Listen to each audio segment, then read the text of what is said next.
சமூக நீதினா என்ன? அனைவரும் ஒன்று சேர்ந்து வளர வேண்டும், அதுதான் சமூக நீதி. அதை தமிழகம் செய்தது. இருமொழி கொள்கை எடுத்துகிட்டு வந்துச்சு. மூடன பள்ளிகள்லாம் வந்து காமராஜர் திறந்தார். ஓகே, ராஜாஜி மூடனார். நல்லா கேட்டுக்கங்க, அந்த ராஜாஜி ஸ்கூலை வந்து மூடனார்ன்றது எவனும் சொல்லவே மாட்டான். நம்மளாம் வந்து ஏன்டா இந்த மாதிரி வீடியோலாம் பண்ணணும் போது இவனுங்க செய்கிறதெல்லாம் சரின்றத அந்த அந்த ஒரு பாயிண்ட் மட்டும் எடுத்து வச்சுட்டு மற்றதெல்லாம் பேசுவாங்க. காமராஜர் எடுத்துகிட்டு வரோம், ராஜாஜி சொல்ல மாட்டாங்க. ஏன்டா எல்லா பள்ளிக்கூடத்துலையும் மூணுது யாருன்னு கேட்டால் ராஜாஜி. குலக்கல்வி தான் வேணும்னு அவர் சொல்கிறாரு, எல்லா பள்ளிக்கூடத்தையும் மூடுறாரு. அப்போ காமராஜர் வந்து திறக்கிறார்.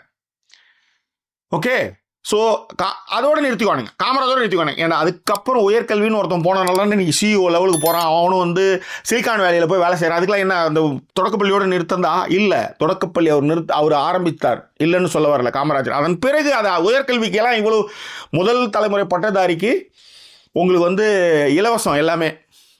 யார் சொன்னது? யார் செஞ்சது? இலவச பஸ் பாஸ். எத்தனை குழந்தைங்க அதில் படித்து முன்னேறாங்க தெரியுமா? ஸோ இந்த மாதிரி உயர்கல்விகளுக்கான எல்லா விஷயத்தையும் செஞ்சு பார்த்து செஞ்சு இன்றைக்கி வந்து உலகளவில் இந்தியர்கள் இருக்கவும், உலகளவில் தமிழர்கள் அதிக அளவில் இருக்கவும், அவர்கள் மூலமாக அந்நிய வருவாய் வர்றதுக்கும் மிக முக்கிய காரணங்களில் கலைஞருடைய பங்கு பெருசு. ஆனால் அதை சொல்லவே மாட்டான்.